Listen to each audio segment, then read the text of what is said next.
Hello दोस्तों, आज हम 10th केमिस्ट्री का लेक्चर नंबर 5 लेकर के आए हैं।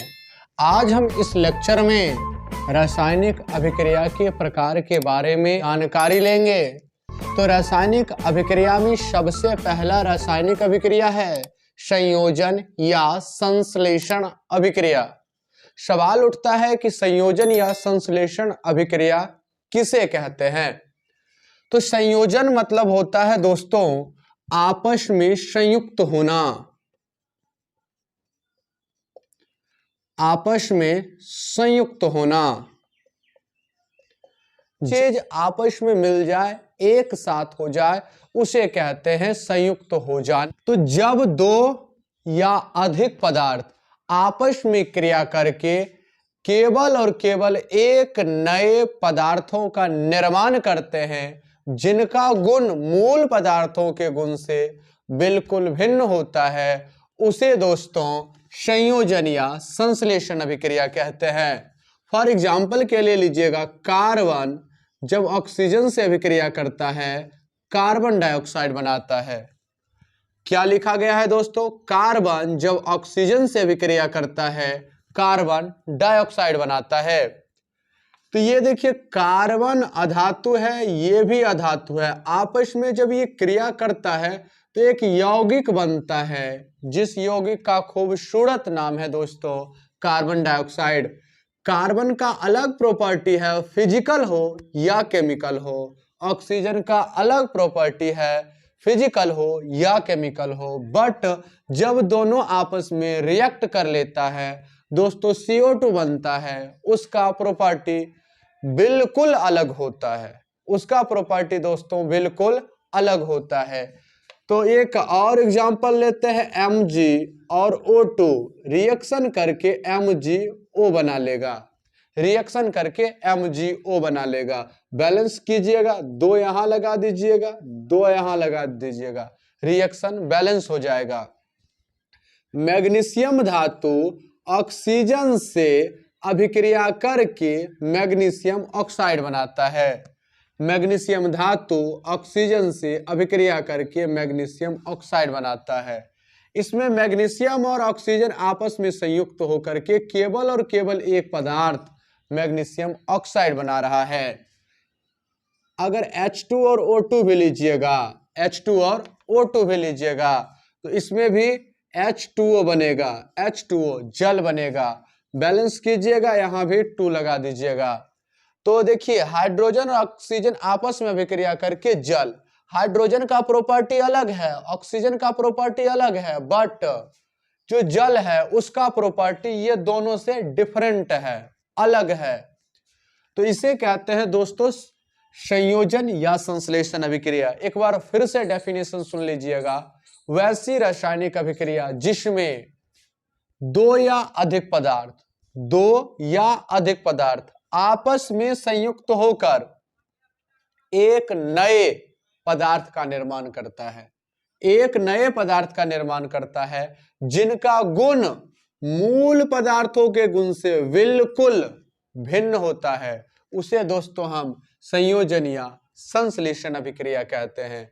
इसी में एक और क्वेश्चन पूछा जाता है जो बोर्ड के पॉइंट ऑफ व्यू से बहुत इंपॉर्टेंट है दोस्तों, कि मैग्नीशियम रिबन को, Mg रिबन को या मैग्नीशियम फीता को वायु में जलाने से पहले, मैग्नीशियम फीता को वायु में जलाने से पहले साफ क्यों किया जाता है?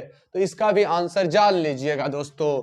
मैग्नीशियम धातु खुले वायु में रखने पर वायु में उपस्थित ऑक्सीजन से अभिक्रिया करके मैग्नीशियम ऑक्साइड का अज्वलनशील परत बना लेती है।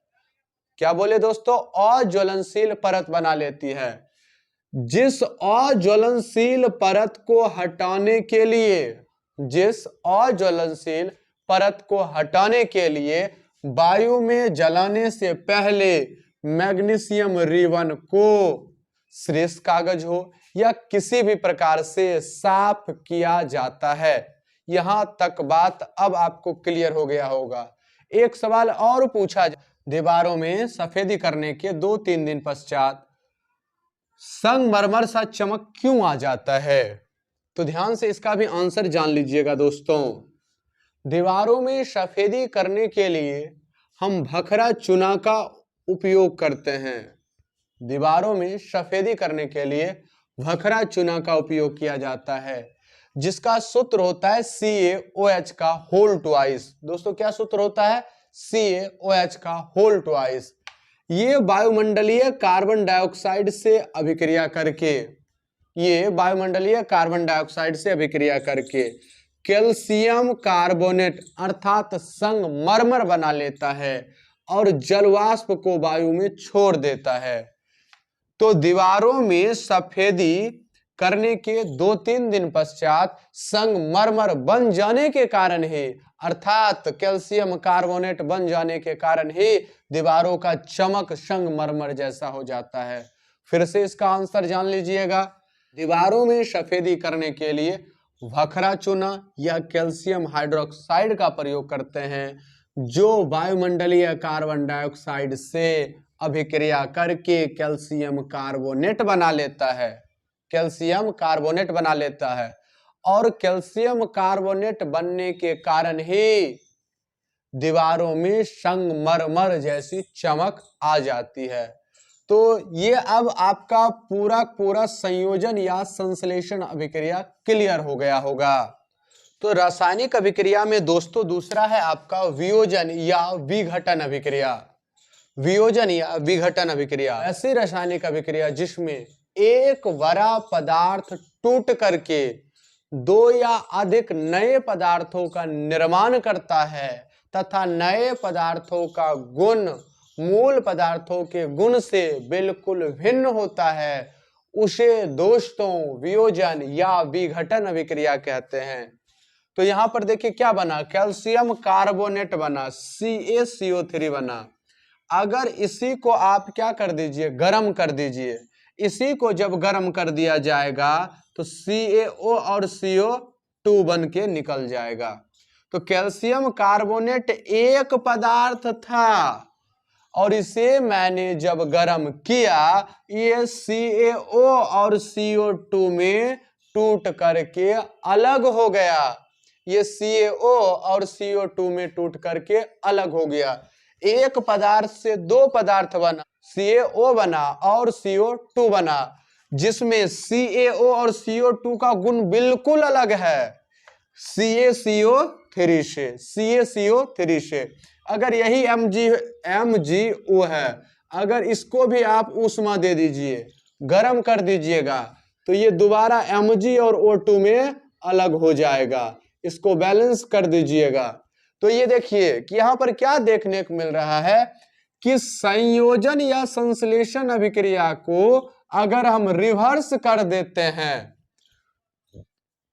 संयोजन या संश्लेषण अभिक्रिया को अगर हम रिवर्स कर देते हैं, पीछे से लेकर के चलते हैं, तो हमें क्या देखने को मिलता है, वियोजन या विघटन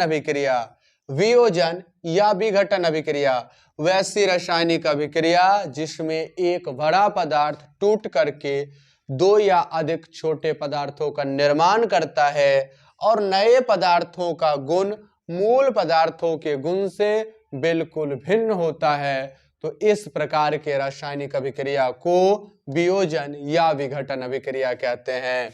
अगर ZnCO3 है, इसे भी गर्म कर दीजिएगा तो ZnO बन जाएगा, CO2 गैस बन करके निकल जाएगा।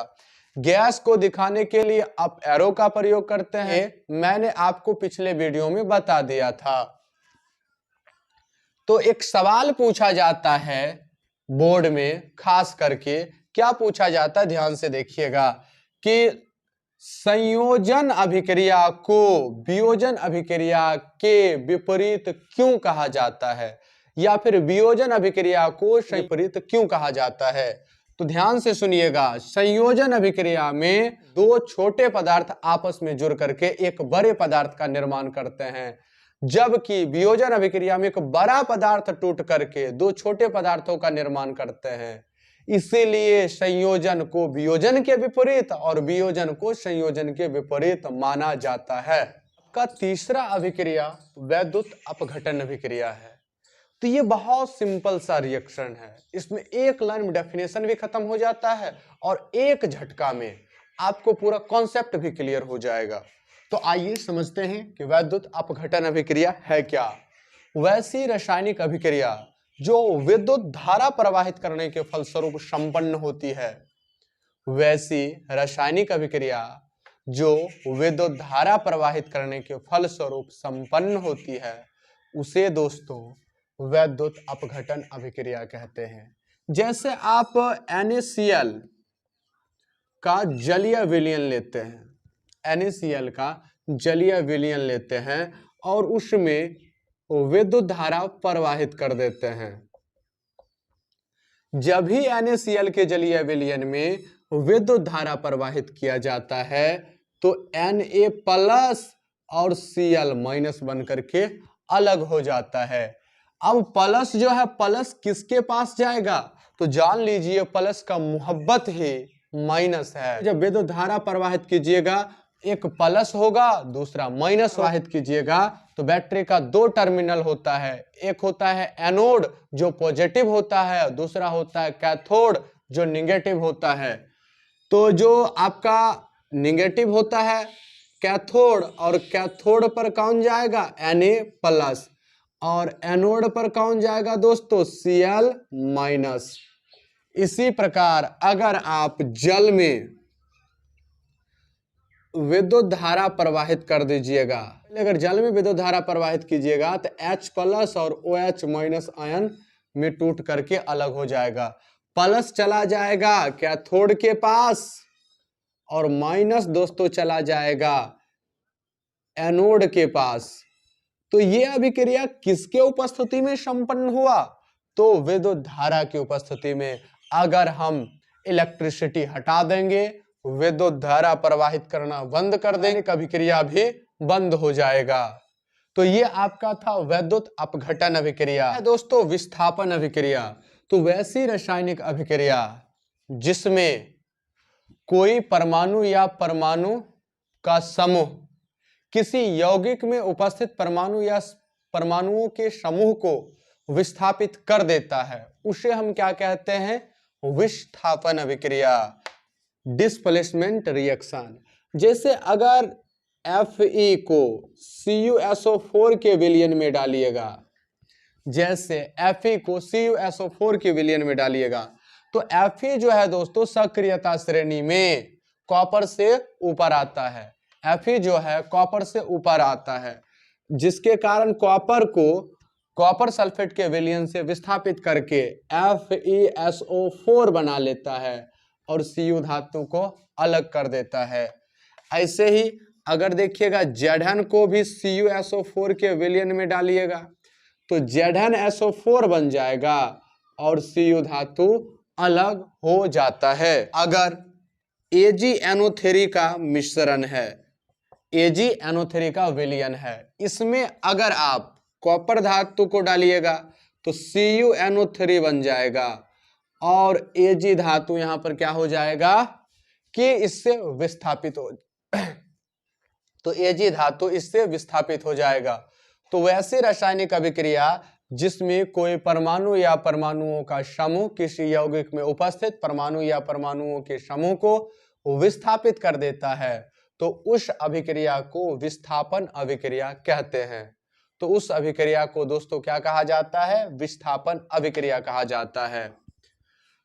तो डेफिनेशन भी क्लियर हो गया होगा। एक सवाल पूछा जाता है जो मैंने पहले ही एग्जांपल दिया है इसी से, कि कॉपर सल्फेट के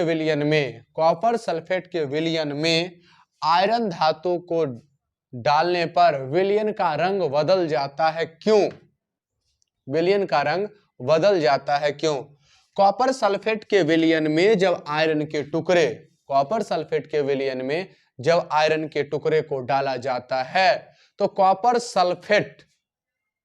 सल्फेट में उपस्थित कॉपर को आयरन परमाणु विस्थापित कर देता है, तो जिसके कारण विलयन का रंग हरा से नीला हो जाता है। जिसके कारण दोस्तों विलयन का रंग हरा से नीला हो जाता है। फिर से सुन लीजिएगा कि कॉपर सल्फेट के विलयन में आयरन धातु को डालने पर विलयन का रंग क्यों बदल जाता है। तो दोस्तों विलयन का रंग बदल जाता है क्योंकि कॉपर सल्फेट के विलयन में जब आयरन धातु को डाला जाता है तो आयरन धातु कॉपर धातु से ज्यादा सक्रिय होने के कारण कॉपर धातु को उसके यौगिक से विस्थापित करके आयरन सल्फेट बना लेता है, जिसके कारण विलयन का रंग हरा से नीला हो जाता है। तो आज हमने टोटल 4 प्रकार के अभिक्रियाओं पर चर्चा किया है। बाकी बचे हुए अभिक्रिया पर मैं अगले दिन चर्चा कर लूंगा। तो बताइए ये वीडियो आपको कैसा लगा। अगर वीडियो अच्छा लगा, पसंद आया तो वीडियो को लाइक करें। साथ साथ अगर इसी तरह का वीडियो रेगुलर चाहते हैं तो हमारे चैनल महाराज पीसीएमबी क्लासेस को सब्सक्राइब जरूर करें। मिलते हैं आपसे नेक्स्ट वीडियो में, तब तक के लिए धन्यवाद।